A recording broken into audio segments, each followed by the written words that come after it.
Quando a gente está falando de render realista, o que isso significa? A gente está falando de uma imagem que se pareça com uma foto. Se a gente for só assim ao pé da letra, o render realista é quando você olha um render e ele parece uma foto.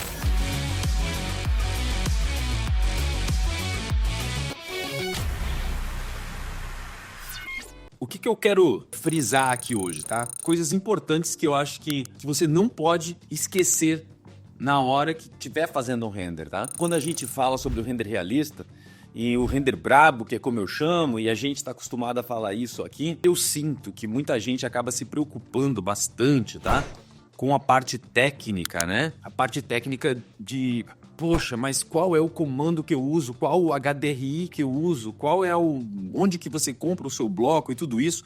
É claro que isso é importante também, mas eu quero falar para vocês uma coisa que é mais importante ainda. Quando a gente está falando de render realista, o que isso significa de fato, tá? A gente está falando de uma imagem que se pareça com uma foto. Se a gente for só assim ao pé da letra, o render realista é quando você olha um render e ele parece uma foto. A primeira coisa que você deve se importar é que você está criando uma reprodução do que já existe, certo? Se a gente está querendo alguma coisa que é realista, a gente está procurando fazer igual alguma coisa que você já viu, seja numa foto, seja na vida real, quando você for em algum ambiente. Então é muito importante entender que dentro do software as coisas funcionam exatamente como na vida real. Como assim, André, exatamente como na vida real? Para falar em conseguir fazer um render realista, eu posso começar agora dizendo como não fazer um render realista, tá bom? E a primeira coisa que você não deve fazer quando estiver querendo fazer um render realista é uma coisa que eu vejo muita gente cometer esse erro quando está iniciando, e eu mesmo já fiz muitas vezes lá atrás, que é colocar, por exemplo, luzes aonde não existem no ambiente. Você já iluminou algum ambiente? E pode falar a verdade aqui para mim. Você já iluminou algum ambiente onde você só colocou uma luz retangular em cima do ambiente, bem grande, em cima do teto, só para iluminar tudo? Você já fez isso? Porque eu vejo muito render que dá para ver exatamente que o que está iluminando esse ambiente é uma luz retangular em cima do teto iluminando. Essa é uma das maneiras de você destruir o seu render. E daí eu queria colocar mais algumas coisas aqui sobre a imitação da vida real, né? Então, se dentro do software funciona igual à vida real, a gente também precisa ter alguns princípios, né? Eu falei aqui só um exemplo de uma luz, né? Mas vamos lá, se a gente for falar desde da modelagem, quando a gente tem blocos e uma modelagem que é realista, nos mínimos detalhes, isso faz toda a diferença para você conseguir ter imagens bonitas, um render brabo, um render realista, um render que vai vender e vai agregar valor e você vai conseguir cobrar muito bem, tá? Então, sim, ter uma biblioteca de blocos extremamente realistas fazem toda a diferença para você fazer um bom 3D ou não. Hoje é muito mais difícil você precisar criar um bloco, modelar do zero, né? Eu, na verdade, acho que isso é praticamente desnecessário. Não é completamente desnecessário porque ainda necessita alguma coisa ou outra que um cliente pede que não tem aí na internet ainda, mas em 99,9% das vezes você não precisa saber modelar um bloco inteiro, tá? Então, por favor, entenda isso. Primeira coisa é você ter uma modelagem de qualidade. A segunda coisa é texturas de qualidade. Texturas de qualidade significam que são texturas que tem todos os mapas, né? Mapa de reflexo, a gente precisa ter mapa de glossiness, né? A gente precisa, ou de roughness, a gente precisa ter um normal bump ou displacement às vezes. Então esses mapas são o que fazem uma textura, e óbvio, em alta resolução, não tão alta, né? Mas no mínimo 2K, o ideal é 4 a 8K. 4K eu indicaria, porque 8K o arquivo começa a ficar muito pesado também. E essas texturas todas a serem criadas também é uma coisa que um artista 3D precisa aprender a criar e a fazer. Porém, já foi mais necessário. De verdade, você não precisa saber criar texturas do zero para se dar bem no mercado, não. Ai, André, você está dizendo que eu não preciso aprender? Não, não é isso que eu estou dizendo. Eu acho que você tem que aprender. Você precisa dominar isso também. Eu só estou dizendo que não é isso que vai fazer a diferença. Agora, tem uma das coisas que eu acho que seria o principal para você atingir um render realista, um render de qualidade, você imprimir uma personalidade no seu render realista, no seu render brabo, que não dá para comprar em biblioteca, que não dá para baixar da internet, que é o seu olhar de artista. E o que é um olhar de artista? É a maneira que você coloca a sua câmera e a maneira que você ajusta a sua iluminação para a cena. Pensa comigo, tá? Eu já usei esse exemplo algumas vezes, mas eu vou repetir aqui. A gente tem essa sala que eu tô aqui, tá? A minha sala aqui, meu estúdio. Tudo que tá aqui dentro é real, né? Então a gente tem a modelagem lá do frigobar, do quadro, do ar-condicionado, de tudo que a gente tem aqui, das poltronas, cadeiras, tudo tá modelado de maneira realista, certo? A iluminação que tem aqui dentro desse ambiente real também é real, né? Óbvio. É da vida real. O que vai diferenciar a maneira de eu apresentar esse ambiente aqui?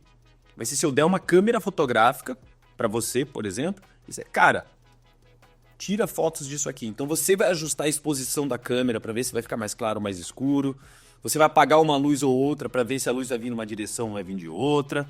Você vai dar um enquadramento, né? O enquadramento lá da foto para saber o que você vai mostrar, o que você vai omitir. Às vezes o que a gente omite é tão importante quanto o que a gente mostra no render, tá? E tudo isso tem a ver com a sua maneira de enxergar aquela cena. Ou seja, a sua maneira de enxergar o mundo também. Pô, André, mas isso aí eu não tô entendendo nada. Eu quero saber alguma coisa prática. Como é que eu, de maneira prática, posso criar esse senso artístico, dominar a câmera e entender da iluminação?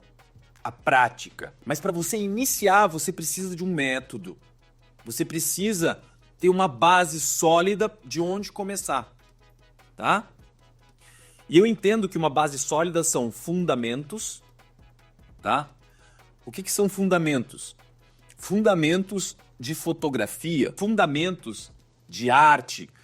O que é composição de harmonia entre pesos, que a gente chama, né, dentro de uma imagem, para aquele enquadramento ficar perfeito, não parecer que está desbalanceado. Você saber escolher essa composição de frame é importantíssimo, tá? E como é que você pratica isso? Referências. Pega fotos lindas de arquitetura e olha, pensa, o que tem de elementos aqui? Que regras que existem de composição que estão sendo aplicadas nessa foto de referência, por exemplo? Pô, a regra dos terços, a simetria e tantas outras. Até no meu treinamento eu mostro 23 tipos de composição que você pode utilizar para criar um render realista. Então isso é uma das coisas, tá? É a iluminação também, que você também tem que ter o fundamento de iluminação. Se você iluminar um ambiente todo, colocar a luz natural e colocar a luz artificial, e se você ligar e desligar a luz natural e ela praticamente não fizer mais diferença aqui no ambiente, porque a luz artificial está iluminando tudo, você está fazendo errado. Ai, André, eu não sei como fazer esse equilíbrio de luzes na minha cena, sempre não fica realista, tá? O que eu faço? Cara, desliga a luz do environment e veja se o seu ambiente continua todo iluminado. Significa que todas as suas luzes artificiais estão muito fortes. Elas não podem ser mais fortes do que a luz natural, na grande maioria das vezes. Outra coisa, são ambientes que de repente não têm luz natural. Pega um banheiro, por exemplo, ou um ambiente onde não tem janelas. Meu Deus, como é que eu vou iluminar isso, já que não tem luz natural entrando? Como eu te disse aqui desde o começo, a representação dentro do 3D nada mais é do que uma imitação da realidade. Então, como é que é iluminado um ambiente que não tem janelas? Somente com luzes artificiais. E é isso que você deve fazer, seguindo um projeto luminotécnico, ou pelo menos um projeto que deveria existir, né? Então você ilumina exatamente nos mesmos lugares onde haveria pontos de luz, luzes em LED, e tudo isso, exatamente assim que você vai iluminar esse ambiente, e ele vai ficar iluminado e vai ficar realista. Não tem como não ficar realista se você obedecer à regra da vida real. E daí, para você conseguir ter noção de como funciona isso tudo na vida real, o melhor exemplo, eu vou repetir, são as referências. Referência e praticar. André, tem alguma outra coisa que eu posso fazer além de aprender o software e de fazer cenas em 3D porque vão melhorar a minha percepção enquanto artista? Sim, fotografia. É um exercício que vai te levar para um outro nível enquanto artista, tá? Pegar um celular que seja, ou uma câmera fotográfica, melhor ainda, e sai na rua fotografando, aproveitando a luz que existe e criando fotografias.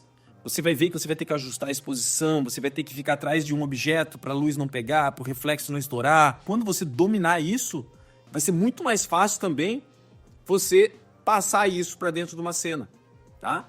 Então eu realmente incentivo você a aprender mais sobre fotografia se você quer ir para o próximo nível enquanto artista 3D. Mas nada te impede também de praticar isso dentro do software 3D, né? Uma outra coisa que eu quero dizer é que você também tem que pegar referências boas, né? Porque da mesma maneira que existe um 3D tosco e um 3D brabo, um render tosco, também existe foto tosca e foto braba, né? Então tente conseguir referências de sites onde realmente as fotografias foram feitas por profissionais de qualidade, né? Por exemplo, o ArcDaily.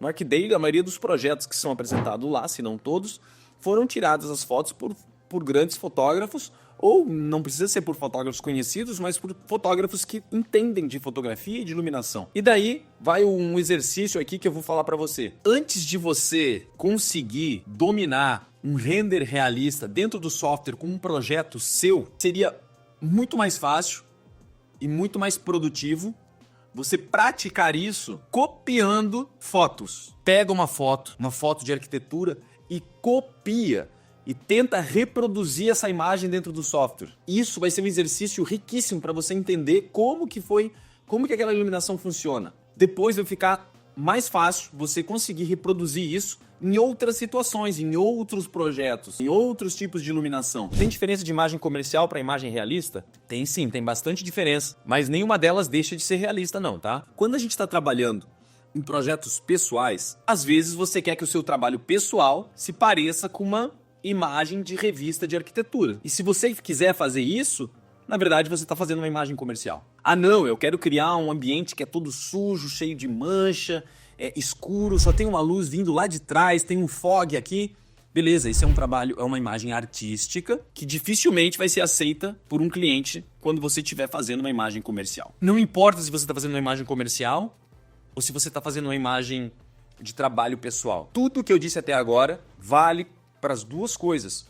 As luzes vocês vão colocar nos lugares onde realmente existem. As regras de composição, de fotografia, isso você vai utilizar em ambas as situações. O que vai acontecer é que quando você estiver fazendo uma imagem comercial, você precisa se atentar a algumas coisas. Essa imagem tem que ser uma imagem que mostre o ambiente como um todo, que não tenha sombras muito escuras, que seja muito provavelmente um ambiente mais quente, onde você queira estar, uma imagem mais limpa, não vai ter nada bagunçado, sujo, quebrado, porque você está realmente representando um ambiente ou um projeto como se ele tivesse acabado de ser construído, tudo limpinho e tal. Uma imagem para vender um empreendimento como se ele tivesse acabado de ser entregue. Diferente de um trabalho pessoal que você pode exagerar essas coisas, você pode exagerar o efeito do tempo nos materiais, você pode exagerar o estouro da luz ou as sombras, lugares que ficam completamente, que não dá para enxergar nada, que está totalmente escuro. Isso não é um problema para um trabalho pessoal, mas é um problema grave em trabalho comercial, tá? Então existe sim grandes diferenças entre imagem comercial para trabalhos pessoais e não imagem comercial para imagem realista, porque uma imagem comercial ela também precisa ser realista, ela não pode ser uma imagem fake, apesar de que ela tem um pouco mais de liberdade para você colocar, vamos dizer o seguinte, ela vai ficar mais limpinha, mais certinha, mais bonitinha, que talvez a realidade não seja tão certinha assim as coisas quando você tira uma foto, tá? E eu não tô falando aqui de software especificamente, eu não tô falando de técnica, eu tô falando do que realmente importa para você fazer um render brabo, um render realista. É você obedecer o que existe na vida real para poder passar para dentro do 3D, tá? Com exercícios, com prática, com método. E depois sim, a prática cada vez mais vai fazer você atingir o resultado, tá bom? Mas isso tudo a gente tá muito acostumado a fazer, eu guio todos os meus alunos a alcançarem isso e eu tô vendo trabalhos incríveis sendo feitos, tá? Todos os dias eu posto imagens de alunos aqui que podem comprovar isso, você pode ver.